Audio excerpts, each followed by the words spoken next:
All right, take one. This is hashtag Christianese episode 4, or rather, I guess it's the fourth installment, but I'm not really sure if I'm even gonna make this any more public than I'm making it right now. Anyway, I was supposed to send this video, or I was supposed to make this video only to a particular group of people, but I might as well just go ahead and share it to everyone who reads this, who watches this right now. And it's kind of cheesy because they kept repeating this every single moment during communications training when I was working in a call center. And I will say it again because I'm pretty sure it's something that I'm surprised because not a lot of people know about this in the rest of the world. It's just that people don't care how much you know until they know how much you care. You can have all the knowledge in the world, but if there's no intention coming from you other than to go ahead and tell that person that you know that something, they're not going to care what you know. You could be the best singer, you could be the best photographer, you could be the best vlogger. But that's not gonna work.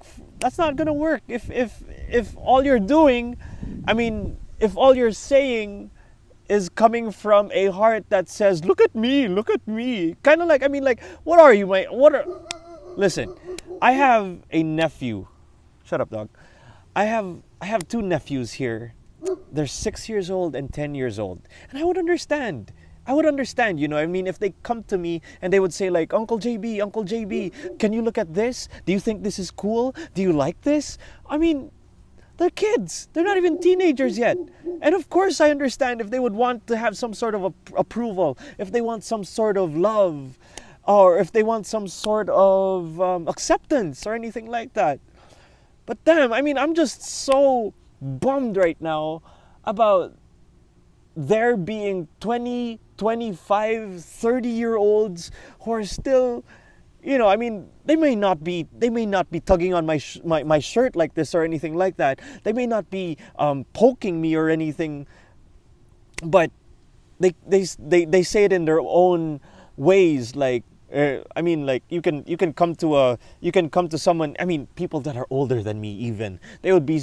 You're not even asking them. You're talking about a topic, and suddenly their need of acceptance goes ahead and tells you let's just say, for example, I'm talking about photography, right?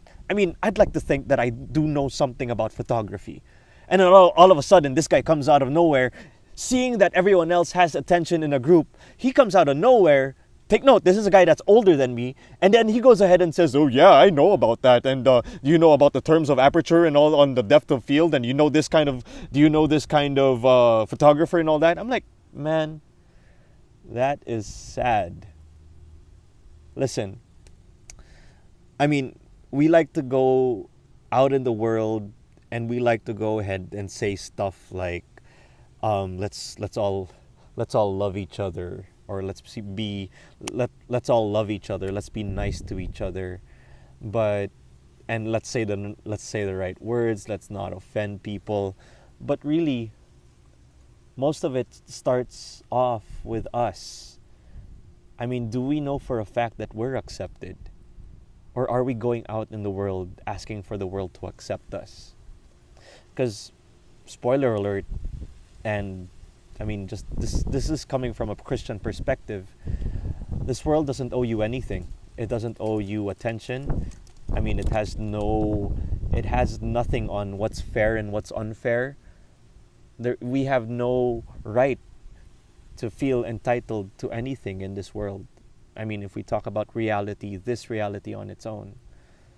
But the good news is, we don't even need that sort of attention. We don't even need that sort of love, because the world isn't going to love us like that.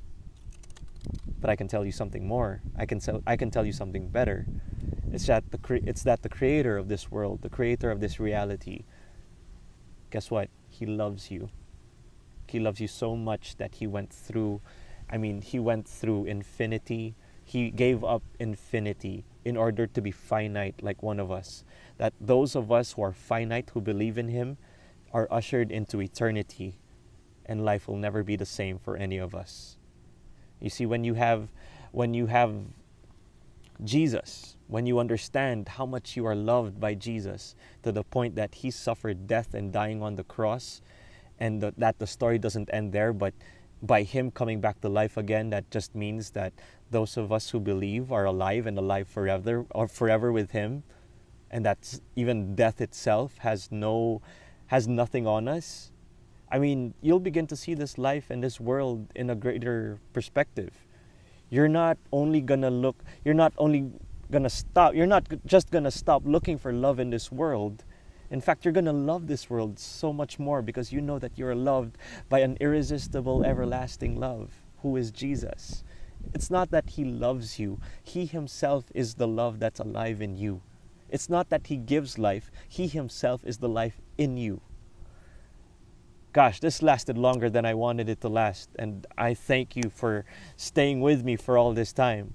But do consider, thank you for watching, be encouraged, and till the next time I post. Bye.